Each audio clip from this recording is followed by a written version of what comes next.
عليك السلام أقبل إلينا عجل يا إمام. اعوذ باللہ من الشیطان الرجیم. بسم اللہ الرحمن الرحیم. الحمد للہ رب العالمین وصلی اللہ علی سیدنا محمد وعلی اہل بیتہ الطاہرین.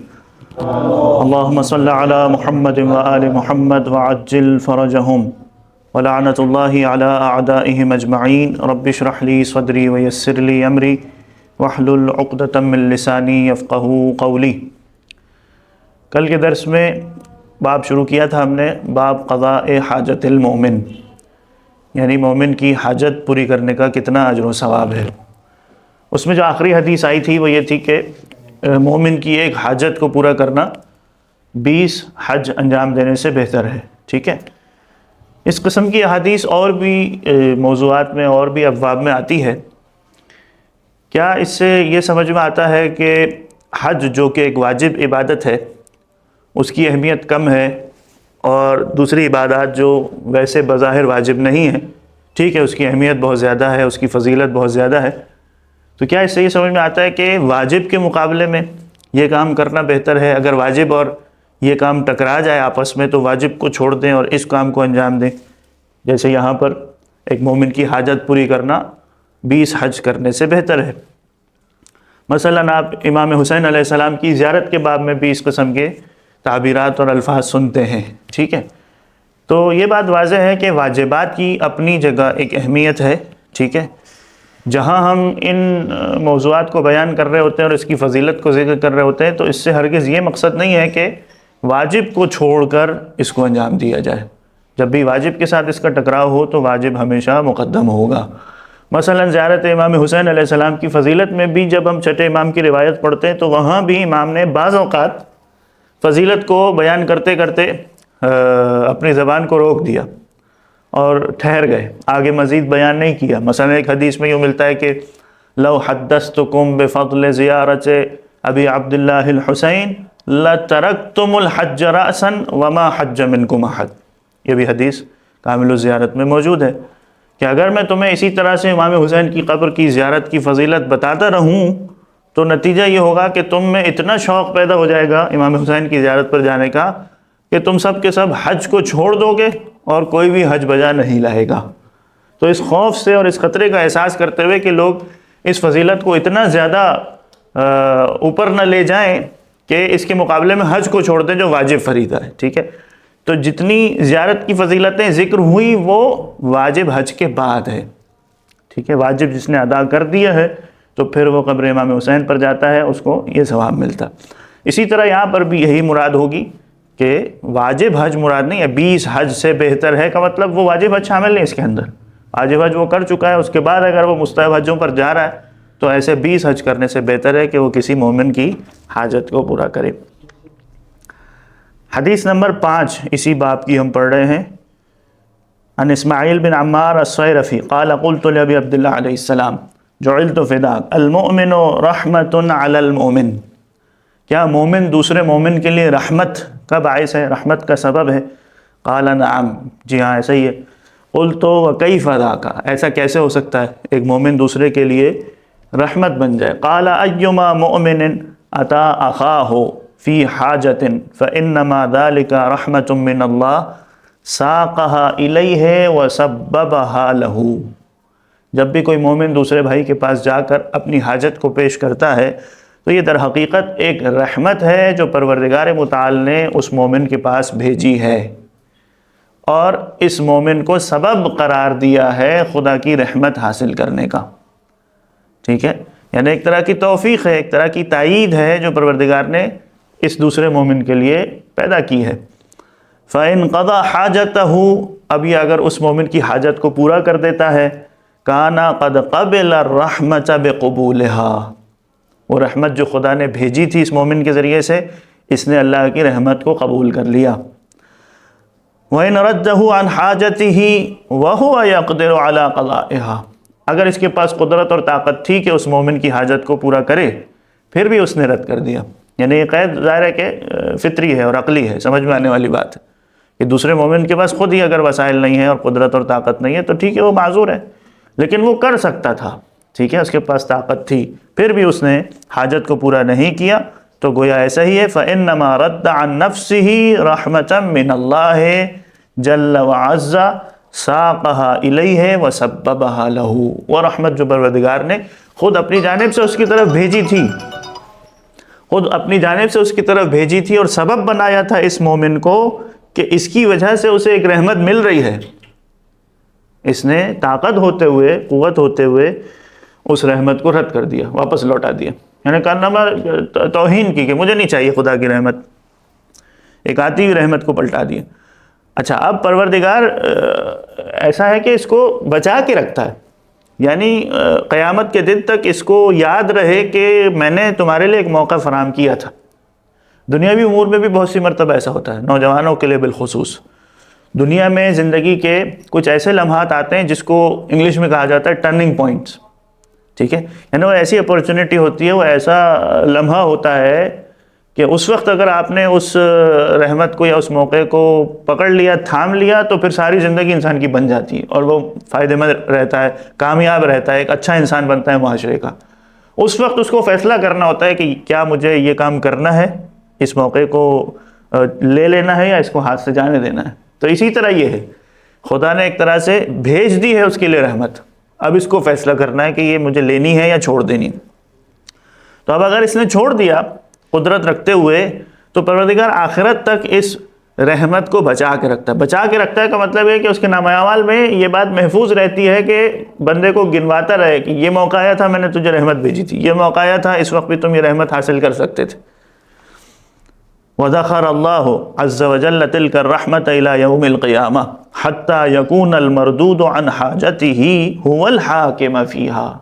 کل قیامت کے دن وہ جب اپنے نامہ اعمال میں حساب کتاب میں دیکھے گا کہ کتنے سارے مواقع تھے جو خدا نے میرے پاس رحمت بھیجی تھی، ایک نہیں 50 کئی موقع تھے، اور وہ خود اب اس بارے میں فیصلہ کرے کہ کیا مجھے اس وقت وہ رحمت لے لینی چاہیے تھی، وہ اچھا تھا، یا میں نے ٹھکرا دیا، تو اب پشیمانی اور حسرت کے سوا کچھ بھی باقی نہیں رہے گا۔ انشاء صرفها الى نفسه وانشاء صرفها الى غیرہ، یعنی ان مواقعوں کو جب وہ قیامت کے دن دیکھے گا کہ رحمت میں خود اپنے لیے بھی لے سکتا تھا اور چاہتا تو اس کو دوسرے کے پاس بھیج دیتا۔ یا اسماعیل، پھر امام نے راوی سے پوچھا فَإِذَا كَانَ يَوْمُ الْقِيَامَةِ وَهُوَ الْحَاكِمُ فِي رَحْمَةٍ مِّنَ اللَّهِ، اب تم کیا سمجھتے ہو، یعنی راوی سے پوچھا تمہارا کیا خیال، تم بھی عقل مند انسان ہو، ٹھیک ہے، دنیاوی امور میں بھی جب ایسا ہوتا ہے تو انسان کو بعد میں حسرت ہو وہ بہتر ہے، یا جب موقع اس وقت اس کو ہاتھ سے اٹھا لے، اس کو تھام لے۔ تو جب قیامت کے دن اس شخص کو وہ رحمت خدا دکھائی دے گی، قد شرعت لہ، جو اس کے لیے بھیجی گئی تھی، فإلی من تری یصرفها، تمہارا کیا خیال ہے، کیا اس کو یہ بات پسند آئے گی کہ وہ دوسرے کی طرف اس کو بھیج دے، مجھے نہیں چاہیے تم لے لو؟ قلت لا اظن، راوی کہتا ہے کہ نہیں، میرا گمان تو یہ نہیں ہے کہ یصرفها عن نفسه، اسے کبھی بھی اپنے سے اس کو دوسرے کے پاس نہیں بھیجنا چاہیے۔ قال لا تظن، گمان کی تو بات ہی نہیں ہے، لیکن استیقن، یقین رکھو اس بات کا، فإنه لن يردها عن نفسه، جب قیامت کے دن وہ اتنی ساری رحمتوں کو دیکھے گا کہ خدا نے میرے پاس بھیجی تھیں، تو وہ کبھی گمان نہیں کرے گا بلکہ یقین کرے گا اس بات کا کہ مجھے یہ رحمتیں اپنے سے کسی اور کے پاس نہیں بھیجنی چاہیے تھی، میں نے بہت بڑی غلطی کی، لیکن اب وقت ہاتھ سے چلا گیا۔ یا اسماعیل من اتاہ، اب امام نے بتایا کہ اگر اس طرح کوئی مومن حاجت لے کر آتا ہے تو یہ حقیقت میں رحمت خدا ہے جو اس کے پاس آئی ہے، اور وہ اس کو پورا کرے تو کتنا اجر ملتا ہے۔ امام نے فرمایا من اتاہ اخوہ فی حاجت یقدر علی قضائها فلم یقضها، اب یا برعکس ہے، پچھلی روایتوں میں آپ پڑھ چکے ثواب کتنا ہے، 20 حج سے زیادہ بہتر۔ یہاں امام فرما رہے ہیں کہ اگر ایک شخص جانتے بوجھتے، اب کانہ اس میں ایک طرح سے توہین کا پہلو بھی ہے، تبھی ایک عذاب کا تذکرہ ہے، ایک سزا ہے اس مومن کے لیے۔ فرمایا کہ وہ شخص اس کی قدرت رکھتا تھا، حاجت پوری کر سکتا تھا، فلم یقضها له سلط اللہ علیہ شجاعا، شجاعا علماء نے لکھا ایک قسم کا سانپ ہے جو کثیر الزہر ہے، اس کے اندر سم بہت زیادہ ہے، ٹھیک ہے، ینہش ابہامہ فی قبرہ الی یوم القیامہ، قبر میں اسے قیامت تک ڈستا رہے گا، ڈنک مارتا رہے گا اور اس کے گوشت کو نوچتا رہے گا، مغفورا لہ او معذبا، چاہے وہ بخشش کے قابل ہو، یعنی قیامت میں اس کا فیصلہ یہ ہو کہ یہ جنت میں جانے والا ہے، اس کے سارے گناہ معاف ہو گئے، یا چاہے وہ گنہگار ہو اور اس کو اس کا عذاب جھیلنا پڑے، دونوں صورتوں میں یہ مومن عمل صالح کرنے والا ہو یا گناہ کرنے والا ہو، یہ سزا اس کو اس کام کے بدلے میں ملے گی کہ قدرت رکھتے ہوئے مومن کی حاجت کو پورا نہیں کیا۔ حدیث نمبر 9، عن ابراہیم الخارقی قال سمعت ابا عبداللہ علیہ السلام یقول من مشى فی حاجت اخیہ المومن۔ دیکھیں اس حدیث میں ہم نے پڑھا کہ قدرت رکھتے ہوئے حاجت پوری نہ کرنے پر سزا ملتی ہے خدا کی جانب سے، تو کم از کم انسان کی نیت اور ارادہ اچھا ہونا چاہیے، ٹھیک ہے؟ ہو سکتا ہے اس کے پاس نہ ہو قدرت، یا وہ پوری کوشش کرے پھر بھی اس کی حاجت پوری نہ کر سکے، لیکن اس کی نیت تو اچھی ہو، اس کے اندر خلوص تو ہو کہ یہ بندہ بیچارہ پریشانی کے عالم میں میرے پاس آیا تو میں کچھ تو کروں اس کے لیے، ٹھیک ہے؟ تو اب یہاں پر دونوں مرحلے بتائے کہ ایک شخص کی نیت ہے اور وہ کام پورا کر دیتا ہے تو کتنا اجر و ثواب ہے، اور ایک شخص نے کوشش کی، محنت کی، لیکن حاجت پوری نہیں ہو سکی، پھر بھی اس کو محنت کرنے کا اجر و ثواب ملے گا۔ فرمایا من مشى فی حاجت اخیہ المومن یطلب بذلک ما عند اللہ، اس کے ذریعے وہ خدا کا اجر و ثواب، خدا سے انعام و اکرام چاہتا ہے، حتی تقضی لہ، یہاں تک کہ اس کی حاجت کو پورا کر دیا جاتا ہے، یعنی اس مومن کی مشکل حل ہو جاتی ہے۔ تو نتیجہ کیا ہوتا ہے؟ کتب اللہ عز وجل لہ بذلک مثل اجر حجۃ وعمرۃ مبرورۃ، حج اور عمرہ دونوں جو مقبول ہیں اس کا ثواب، وصوم شہرین من اشہر الحرم، 4 وہ مہینے کے جس میں اس نے جو محترم مہینے اس میں سے 2 مہینے اس کو روزہ رکھنے کا ثواب ملتا ہے، واعتکافہما فی المسجد الحرام، مسجد حرام میں اعتکاف کرنے کا ثواب، ومن مشى فیہا بنیۃ، ایک شخص نے کوشش کی اور نیت تھی کہ میں فلاں مومن کی حاجت پورا کروں، ولم تقضی، لیکن وہ پوری نہیں کر سکا، کتب اللہ لہ بذلک مثل حجۃ مبرورۃ، تب بھی خدا اس کے نامہ اعمال میں ایک مقبول حج کا ثواب لکھ دیتا ہے۔ فرغبوا فی الخیر، یعنی اب یہ ایک طرح سے تشویق دلا رہے ہیں امام کہ دونوں صورتوں میں جب تمہیں کچھ نہ کچھ مل ہی رہا ہے، اجر و ثواب میں اتنا اضافہ ہو ہی رہا ہے، تو کم از کم محنت تو کرو، آگے تو بڑھو، اقدام کرنے کی کوشش کرو۔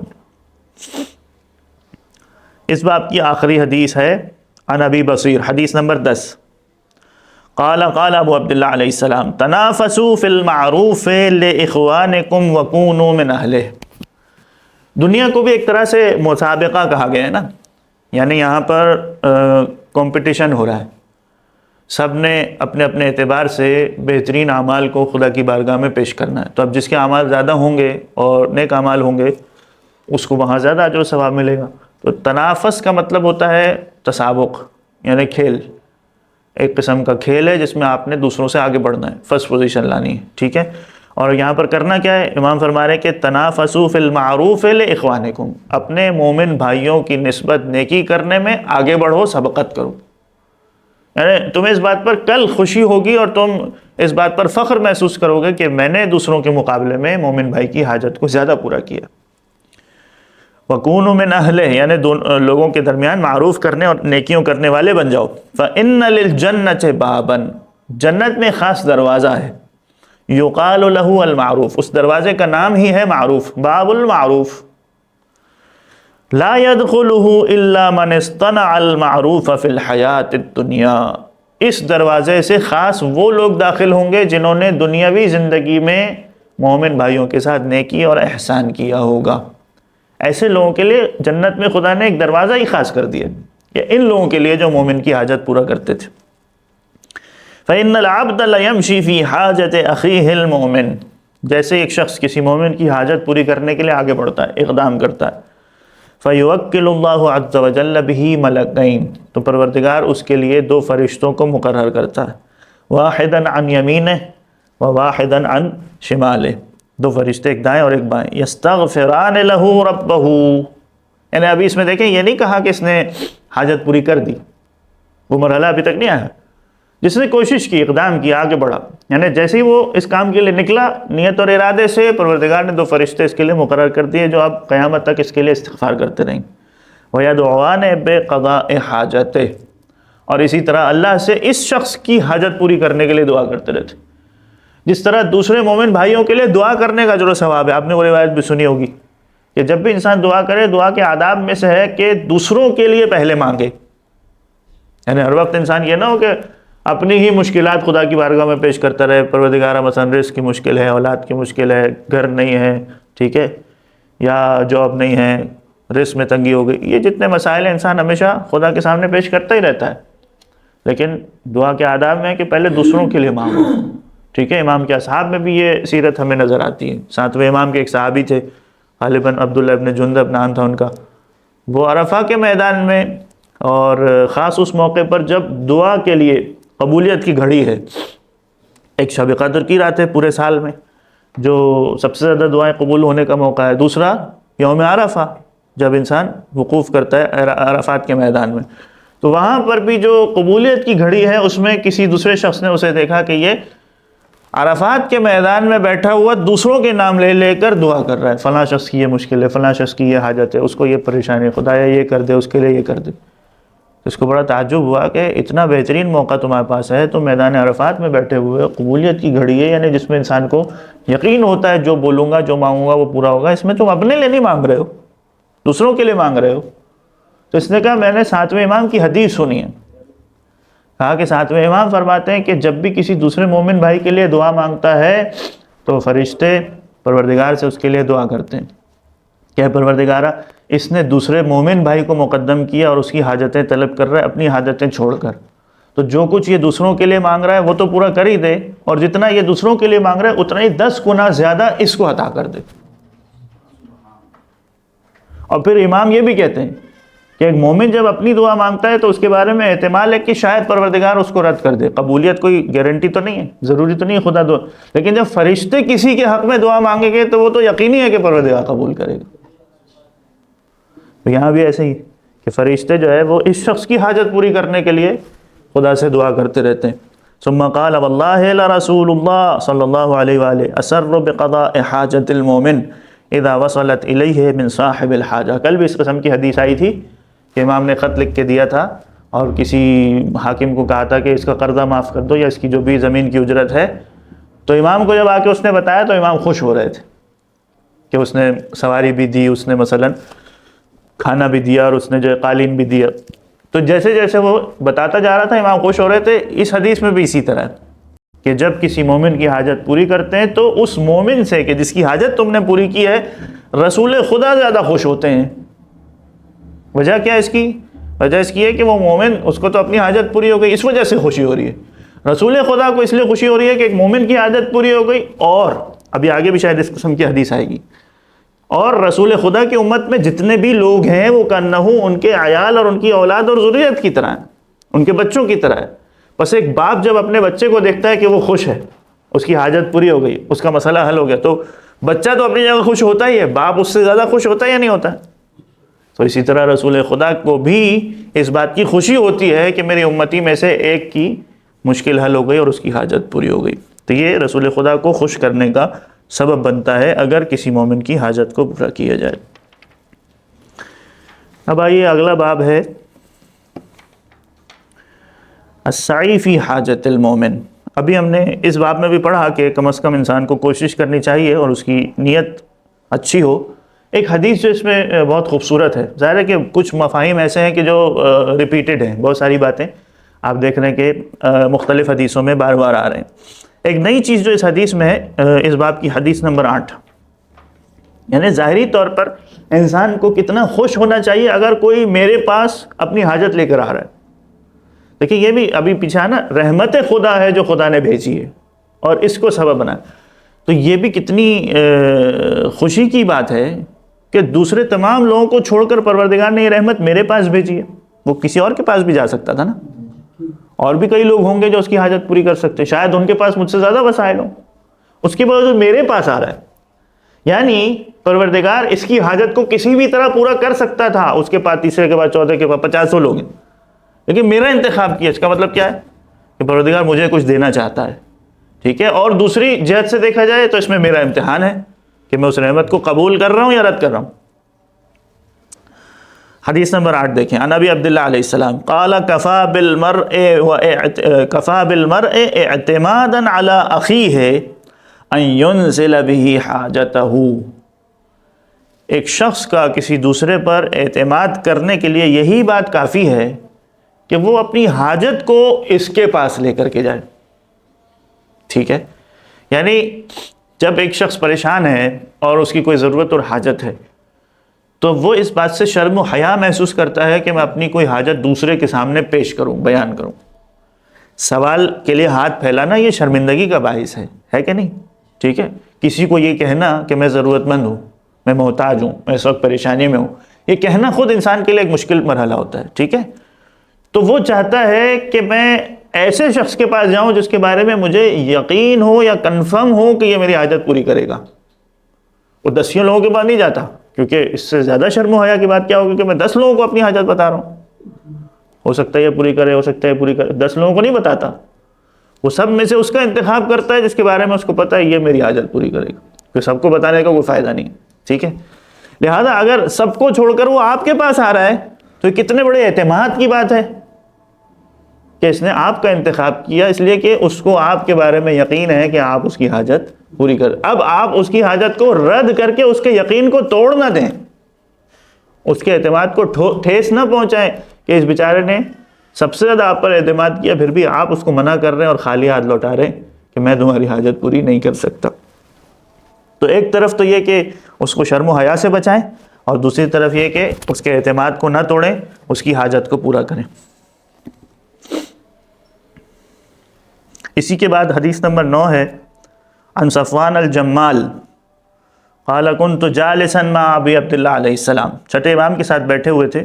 صفوان معروف صحابی ہیں، جمال یعنی کرائے پر اونٹ دیا کرتے تھے. وہ 7ویں امام کے ساتھ بھی ان کا واقعہ ہے کہ ہارون الرشید کو اونٹ کرائے پر دیے تھے. یہ وہی صحابی ہیں. چھٹے امام کے ساتھ حدیث ہے کہ بیٹھے ہوئے تھے. اذ دخل علیہ رجل من اہل مکہ یقال له میمون. مکہ کا رہنے والا ایک شخص، اس کا نام میمون تھا، وہ آیا امام کے پاس. فشکا الیہ تعذر القراء علیہ. اس نے امام سے شکایت کی کہ میں سفر کر کے مکہ تو آ گیا ہوں، اب میرے پاس واپس جانے کے لیے کرایہ نہیں، سواری کے لیے جو کرایہ اور اجرت دینی ہے وہ ختم ہو گیا. فقال علی قم. امام نے مجھ سے کہا صفوان سے، فاعن اخاک، جاؤ اپنے اس بھائی کی مدد کرو. فقمت معہ، میں اس کے ساتھ گیا. فیسر اللہ کراہ، اور میں نے اپنی کوشش کی، جتنے بھی میرے وسائل تھے اس کے مطابق میں نے اس کی مدد کر کے اس کے کرائے کو ادا کر دیا. اب دیکھیے یہ بھی آداب ہے، اگرچہ کہ امام نے معین کر کے اسی کو کہا تھا کہ تم جا کے اس کی مدد کرو، اور یہ شخص جا کے امام کے پاس کہہ سکتا تھا کہ مولا میں نے اس کا مسئلہ حل کر دیا. ہم میں اور آپ میں یہی طریقہ ہوتا ہے نا کہ جب بھی کوئی چھوٹا سا کام بھی کرتے ہیں تو اس کو بہت بڑا کارنامہ کر کے بتاتے ہیں کہ بھئی یہ کارنامہ میں نے کر دیا. ٹھیک ہے، اپنے نام کو آگے بڑھانے کے لیے. اصحاب امام کا طریقہ کیا ہے؟ اگرچہ کہ امام نے اس کو معین کیا تم جاؤ اور اس کی مدد کرو، تو یہ تو کہہ سکتا تھا نا مولا نے کہا ہی مجھے تھا تو میں ہی کروں گا اور کون کرے گا. تب جا کے بتا سکتا تھا کہ میں نے اس کا مسئلہ حل کر دیا جیسے آپ نے بولا تھا. یہ نہیں کہہ رہا ہے، کہہ رہا ہے اللہ نے اس کا مسئلہ حل کرا دیا. اپنے نام کو ظاہر کرنے کی اور مشہور کرنے کی کوشش نہیں کی. فیسر اللہ کرا فرجعت الی مجلسی. واپس آیا امام کے پاس. فقال ابو عبداللہ علیہ السلام، مجھ سے پوچھا امام نے، ما صنعت فی حاجت اخیک، جو کام تمہیں دیا تھا اس مومن بھائی کی ضرورت پوری کر دی یا نہیں؟ فقلت قضاها اللہ. پھر یہ جملہ کہا، اللہ نے اس کی مدد کر دی. بأبی انت وأمی.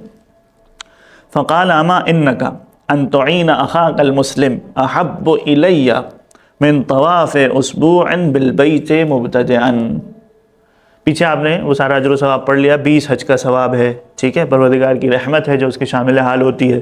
یہاں پر بھی امام نے یہی کہا کہ ایک مومن بھائی کی حاجت پوری کرنا میرے نزدیک خانہ خدا کے 7 چکر لگانے سے بہتر ہے، طواف کرنے سے زیادہ بہتر ہے کہ ایک مومن بھائی کی حاجت کو پورا کر دیا جائے.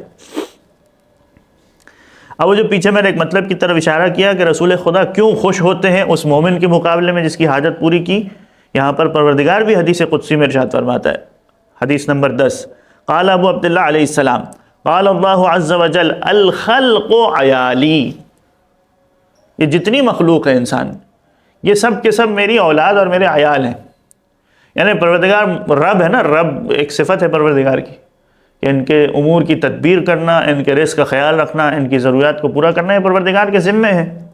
تو پروردگار ہر ایک کی حاجت اور ان کے مسائل کو حل کرتا ہے. ٹھیک ہے، اب اگر کوئی دوسرا شخص پروردگار کے کاموں میں اس کی مدد کرتا ہے اور دوسرے مومن بھائی کی حاجت کو پورا کر دیتا ہے تو پروردگار خوش ہوتا ہے کہ وہ کام جو میرے کرنے کا تھا اس میں تم نے میری مدد کی. الخلق عیالی، یہ تمام مخلوق میری اولاد اور عیال ہیں. فاحبهم الی، بس میرے نزدیک سب سے زیادہ محبوب وہ شخص ہے کہ الطفهم بهم واسعاهم فی حوائجهم، جو ان پر سب سے زیادہ لطف اور مہربانی کرتا ہو اور ان کی حاجتوں کو پوری کرنے میں سب سے زیادہ مدد کرتا ہو۔ اب ہمارے پاس وقت تھوڑا سا رہ گیا ہے، بس ایک حدیث اور پڑھتے ہیں، اور یہ اگلا باب ہے تفریج کرب المؤمن، یعنی مومن کی پریشانی کو دور کرنے کی کوشش کرنا۔ حدیث نمبر 5 ہے اس میں، آخری حدیث اس باب کی، تفریج کرب المؤمن۔ عن ضریح المحاربی قال سمعت ابا عبداللہ علیہ السلام ایما مؤمن نفس عن مؤمن کربتا وهو معسر یسر اللہ له حوائجہ فی الدنیا والآخرہ۔ ایک شخص اگر خود مالدار ہے، غنی ہے، اور اس کے پاس وسائل ہیں، اور وہ دوسرے مومن کی سختی اور پریشانی کو حل کرتا ہے، قربا یعنی وہ اس وقت سختی میں ہے، کسی پریشانی میں ہے، اور آپ اس کی مشکل کو حل کر دیتے ہیں، تو یسر اللہ حوائجہ، پروردگار اس کی حاجتوں کو آسان کر دیتا ہے، فی الدنیا والآخرہ، دنیا میں بھی اور آخرت میں بھی۔ قال ومن ستر علی مؤمن عورتا، کسی عیب کو چھپا دیا۔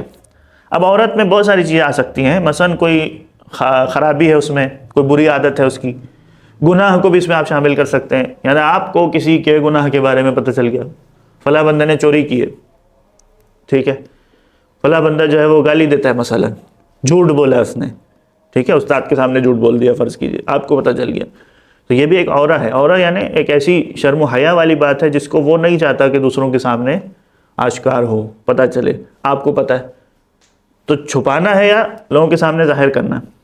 ہاں، گناہ کا ایک معاملہ اور الگ ہے، کیونکہ اس میں نہی عن المنکر بھی ایک ذمہ داری ہے، ٹھیک ہے، اگر آپ کو پتہ ہے کہ دوسروں کے سامنے واضح کرنے سے یہ شخص اس گناہ سے دور ہو جائے گا، بچے گا، یعنی یہ جھوٹ کی بیماری اس سے چلی جائے گی، کہ مثلا استاد کو بتایا، اس کے والدین کو بتایا کہ یہ جھوٹ بولتا ہے، چوری کرتا ہے، یہ جو آپ بتا رہے ہیں، ظاہر کر رہے ہیں اس کے گناہ کو، یہ اس خاطر ہے کہ آپ اس کو گناہ سے بچائیں۔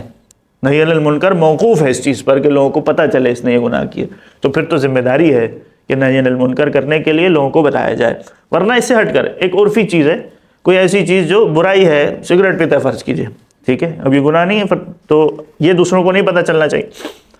اگر کسی انسان کی چھپی ہوئی چیز کو انسان چھپائے اور آشکار نہ کرے، یخافها ستر اللہ علیہ 70 عورتا من عورات الدنیا والآخرہ، پروردگار بھی اس بندے کی دنیا اور آخرت میں 70 مخفی چیزوں پر پردہ ڈالے گا، ایک کے بدلے 70۔